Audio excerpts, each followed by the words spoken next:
इस वीडियो में बात करने वाले हैं दिल्ली पुलिस के बारे में। आप लोगों को पता ही है कि कल से दिल्ली पुलिस के जो फॉर्म है वो ऑनलाइन शुरू हो चुके हैं। उसमें आपको किन किन डॉक्यूमेंट्स की जरूरत पड़ने वाली है, साथ में आपको पूरी भर्ती में आपकी एलिजिबिलिटी क्या होनी चाहिए, एज क्राइटेरिया आपका क्या होना चाहिए, फिजिकल कैसा होगा, फिजिकल के मापदंड क्या है, साथ में सिलेबस आपका क्या रहने वाला है और आपका एग्जाम पैटर्न्स कैसा रहेगा, क्या ऑनलाइन एग्जाम होगा या फिर ऑनलाइन मोड में होगा, किस प्रकार से आपको एग्जाम की तैयारी करनी है, पूरी जानकारी इस वीडियो में आपको देने वाला हूं। प्लीज़ ये वीडियो आप लोगों के लिए बहुत इंपॉर्टेंट होने वाला है, तो प्लीज़ इस वीडियो को लास्ट तक जरूर देखें, वीडियो को स्किप ना करें। तो चलते हैं, वीडियो शुरू करते हैं।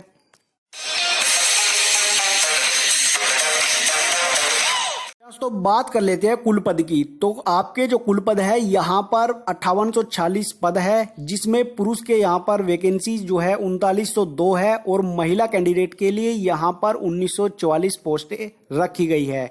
अब यहाँ पर आयु सीमा की बात करते हैं तो आयु सीमा 18 से 25 साल के छात्र जो है यहाँ पर इस आवेदन को कर सकते हैं। ये जनरल कैटेगरी के जो कैंडिडेट है उनके लिए योग्यता सीमा है कि 18 से 25 तक यहाँ पर आवेदन कर सकते हैं। साथ में 18 से 28 वर्ष तक ओबीसी कैंडिडेट के लिए यहाँ पर आवेदन करने की प्रक्रिया चालू है। अगर आप ओबीसी कैंडिडेट है तो 18 से 28 वर्ष तक यहाँ पर इस दिल्ली पुलिस के एग्जीक्यूटिव कांस्टेबल के वैकेंसीज को फिल कर सकते हैं। एससी एसटी के कैंडिडेट है तो यहाँ पर 18 से 30 वर्ष तक आप इस फॉर्म को अप्लाई कर सकते हैं। अब यहाँ पर बात करते हैं कि आपकी एलिजिबिलिटी क्या होनी चाहिए, यानी कि आपकी शैक्षिक योग्यता आपकी क्या होनी चाहिए। जहाँ तो आपकी शैक्षिक योग्यता 12वीं पास होनी चाहिए, चाहे आप किसी भी स्ट्रीम से आपने 12वीं की हो, आर्ट, कॉमर्स या फिर आपने साइंस साइड से जो है यहाँ पर या फिर कृषि से आपने 12वीं उत्तीर्ण की हो। यहाँ पर 12वीं पास होना कंपलसरी है। साथ में आपके पास LMV ड्राइविंग लाइसेंस होना चाहिए, यानी कि लाइट मोटर व्हीकल। अब इसके बारे में आपको आगे बताऊंगा कि LMV ड्राइविंग लाइसेंस कितना पुराना होना चाहिए, क्या फॉर्म भरने से पहले आपके पास लाइसेंस होना चाहिए या फिर आपको जो बाद में बनकर LMV आता है क्या वह भी चलने वाला है। परीक्षा पैटर्न की बात करते हैं तो CBT एग्जाम आपका होगा, कंप्यूटर बेस्ड ऑनलाइन एग्जाम आपका कराया जाएगा, जिसमें कि यहाँ पर आपको 100 क्वेश्चंस दिए जाएंगे।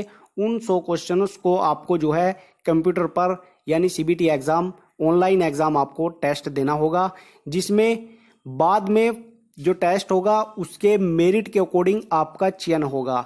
जिसके मार्क्स ज़्यादा होंगे यानी कि मेरिट जो है एक मेरिट कंबाइंड की जाएगी। अगर उस मेरिट में आपका नंबर पड़ता है तो आपको सिलेक्शन मिल जाएगा, अन्यथा आपको सिलेक्शन नहीं मिलेगा। इस CBT एग्जाम में आपके अगर गलत उत्तर आप देते हो तो आपको 0.25 अंक नकारात्मक अंक आपको काट लिया जाएगा, यानी कि 1/4 की निगेटिव मार्किंग है। या आप कह सकते हैं कि 4 उत्तर गलत होने पर 1 नंबर काट लिया जाएगा, एक गलत उत्तर होने पर 0.25 अंक काट लिया जाएगा, और अगर आप एक क्वेश्चन को सही करते हैं तो आपको 1 नंबर दिया जाएगा। परीक्षा की समय अवधि जो आपको दी जाएगी वो 90 मिनट दी जाएगी, यानी कि 1.5 घंटा आपको परीक्षा को जो CBT एग्जाम होगा उसको कंप्लीट करने के लिए दिया जाएगा। अब इसमें आपका सबसे पहले भाग ए में आपका GK आता है जो 50 अंक का होगा। पार्ट बी में यानी कि भाग 2 में रीजनिंग आएगा जो 25 अंक का होगा, और भाग सी यानी कि कंप्यूटर आपका जो है 10 अंक का दिया जाएगा। और पार्ट डी में यहाँ पर जो गणित आता है यानी कि मैथमेटिक्स वो आपका 15 अंक का यहाँ पर दिया जाएगा, यानी कि कुल मिलाकर के 100 अंकों का पेपर होगा और 100 ही क्वेश्चंस आपको दिए जाएंगे, यानी कि एक क्वेश्चंस के लिए 1 नंबर आपको मिलने वाला है। अब बात करते हैं यहाँ पे फिजिकल की। जहाँ तो यहाँ पर फिजिकल आपका जो पुरुषों के लिए है यानी कि मेल कैंडिडेट के लिए वो 6 मिनट के अंदर अंदर आपको 1600 मीटर की दौड़ कंप्लीट करना है, यानी कि 1600 मीटर की दौड़ आपकी कराई जाएगी। 1 किलोमीटर 600 मीटर की दौड़ आपकी कराई जाएगी, जिसमें आपको 6 मिनट के अंदर अंदर उसको क्वालिफाई करना होगा। उसके बाद आपकी एक लंबी कूद होगी, यानी कि लॉन्ग जंप आपका कराया जाएगा, जो कि आपको 14 फीट तक मिनिमम आपको कूदना होगा। उसके बाद आपकी एक हाई हाई जंप होता है यानी कि ऊंची कूद, वो आपको 339 फीट आपको कूदना होगा, यानी 3 फीट 9 इंच आपको जो है वो हाई जंप के ऊपर से आपको कूदना होगा, जिसमें आपके पैर भी टच नहीं होने चाहिए, ना ही आप रस्से से गिरने चाहिए। उसके बाद चेस्ट की बात करते हैं तो यहाँ पर चेस्ट जो नॉर्मली आपकी चेस्ट है वो 80 सेंटीमीटर होना चाहिए, और साथ में जब आप फुलाव करते हो तो फुलाव के साथ में 5 सेंटीमीटर का फुलाव होना चाहिए, और फुला करके आपकी 80 से 85 हो जानी चाहिए। ये मिनिमम चेस्ट की यहाँ पर योग्यता है। उसके बाद आपकी हाइट जो है, इसमें मैक्सिमम हाइट जो है आपकी 170 सेंटीमीटर होनी चाहिए, मिनिमम हाइट 170 सेंटीमीटर होनी चाहिए, और SC ST जो कैंडिडेट है उनके लिए 165 सेंटीमीटर भी हाइट मिनिमम यहाँ पर लागू की गई है। जनरल OBC कैंडिडेट के लिए 170 सेंटीमीटर हाइट रखी गई है। मिनिमम हाइट आपकी 170 सेंटीमीटर होना कंपलसरी है। अब बात करते हैं यहाँ पर फीमेल कैंडिडेट के लिए। जो फीमेल कैंडिडेट है उनकी दौड़ यहाँ पर 1600 मीटर की कराई जाएगी, जिसमें उन्होंने 8 मिनट में यहाँ पर 1600 मीटर को क्वालिफाई करना जरूरी है। हाइट की बात करती है तो यहाँ पर 157 सेंटीमीटर SC ST कैंडिडेट के लिए यहाँ पर रखी गई है। साथ में 155 सेंटीमीटर जो है वो SC ST कैंडिडेट के लिए यहाँ पर रखी गई है। 157 सेंटीमीटर जनरल और OBC की जो महिलाएं हैं यानी फीमेल कैंडिडेट है उनके लिए यहाँ पर योग्यता रखी गई है कि 157 सेंटीमीटर मिनिमम हाइट जो है यहाँ पर OBC और जनरल कैंडिडेट की होनी चाहिए। SC ST कैंडिडेट के लिए 155 सेंटीमीटर यहाँ पर मिनिमम हाइट रखी गई है। अब ये नोट पढ़ लेते हैं यहाँ पर। कंप्यूटर आधारित परीक्षा का परिणाम यानी कि जो CBT आपका ऑनलाइन एग्जाम होगा वो SSC द्वारा घोषित किया जाएगा।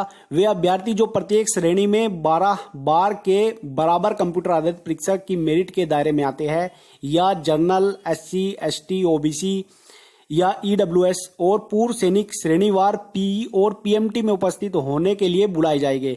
यानी कि यहाँ पर एक मेरिट जारी की जाएगी SC ST OBC EWS और जनरल कैंडिडेट की, उसके अकॉर्डिंग यहाँ पर आपको फिजिकल के लिए बुलाया जाएगा। फिजिकल में मैंने आपको बता दिया है कि आपकी 1600 मीटर की दौड़ होनी है, पुरुषों के लिए 6 मिनट की और महिलाओं के लिए 8 मिनट की दौड़ कराई जानी है। पुरुषों के लिए हाई और लॉन्ग जंप भी यहाँ पर अनिवार्यता रखी गई है। उसके बाद आपको मेडिकल के लिए बुलाया जाएगा। तो मेडिकल आपका चयनित उम्मीदवारों का निर्धारित मानकों के अनुसार दिल्ली में चयनित सरकारी अस्पतालों में डॉक्टरों द्वारा चिकित्सीय रूप से आपकी जांच कराई जाएगी। उसके बाद यहाँ पर जिन दस्तावेजों की आपकी जरूरत पड़ने वाली है, एक आपके पास 10वीं की मार्कशीट सनद होनी चाहिए, उसके बाद आपकी 12वीं की मार्कशीट होनी चाहिए जिस बोर्ड से आपने की है, और उसके बाद आपको यहाँ पर ड्राइवर लाइसेंस पुरुषों के लिए अनिवार्य रखा गया है। दूसरा यहाँ पर जाति प्रमाण पत्र आपका सेंट्रल यूनिवर्सिटी का चलने वाला है, यानी कि सेंट्रल गवर्नमेंट का आपका जाति प्रमाण पत्र चलने वाला है। स्टेट गवर्नमेंट का जाति प्रमाण पत्र इसमें वैलिड नहीं है। अगर आपने अभी तक जाति प्रमाण पत्र नहीं बनवाया है तो अगर आप OBC SC ST कैंडिडेट से आते हैं तो अपने जाति प्रमाण पत्र को यहाँ पर सेंट्रल गवर्नमेंट का बनवा ले। उसके बाद यहाँ पर एक अस्थायी निवास प्रमाण पत्र होता है, यानी कि मूल निवास जिसको बोलते हैं, डोमिसाइल सर्टिफिकेट, वो भी आपका होना बेहद जरूरी है। जब डॉक्यूमेंट वेरिफिकेशन होगा तब आपको इन डॉक्यूमेंट्स की जरूरत पड़ने वाली है। आपके पास एक आधार कार्ड भी होना चाहिए, यानी कि एक ID प्रूफ होना चाहिए। और साथ में बात करते हैं यहाँ पे ड्राइविंग लाइसेंस की। यहाँ पर LMV ड्राइविंग लाइसेंस चलने वाला है, यानी कि लाइट मोटर व्हीकल। सबसे पहले लर्निंग लाइसेंस बनता है, उसके बाद 1 महीने के बाद LMV लाइसेंस बनता है। LMV लाइसेंस की वैधता 1 साल पुरानी होनी चाहिए, यानी कि जब आप फिजिकल के लिए बुलाए जाते हो तो वहां पर आपके डॉक्यूमेंट चेक होते हैं, उस समय आपका ड्राइवर लाइसेंस यानी कि LMV आपके पास होना जरूरी है। इसमें पहले से ऐसी कोई बाध्यता नहीं है कि आप एग्जाम फॉर्म भरेंगे, यानी कि यहाँ पर जो ऑनलाइन फॉर्म निकले हैं अगर आप उसको भरते हैं और आपके पास LMV लाइसेंस नहीं है तो आप फॉर्म को भर सकते हैं, और साथ में LMV लाइसेंस भी बनवा ले। जब आपका फिजिकल होगा तब आपको LMV लाइसेंस की जांच की जाएगी। अगर आपके पास LMV लाइसेंस मिलेगा यानी कि लाइट मोटर व्हीकल, तो आपको नेक्स्ट स्टेप में डाला जाएगा, अन्यथा आपको बाहर कर दिया जाएगा। आई होप आपको वीडियो अच्छी लगी तो लाइक करें, साथ में इस वीडियो को ज़्यादा से ज़्यादा शेयर करें। अगर आपके अभी भी कोई भी क्वेश्चन या डाउट रह चुके हैं तो आप कमेंट में जरूर पूछ सकते हैं, हम आपको उत्तर जरूर देंगे। तो मिलते हैं कोई लेटेस्ट अपडेट के साथ, तब तक के लिए जय हिंद।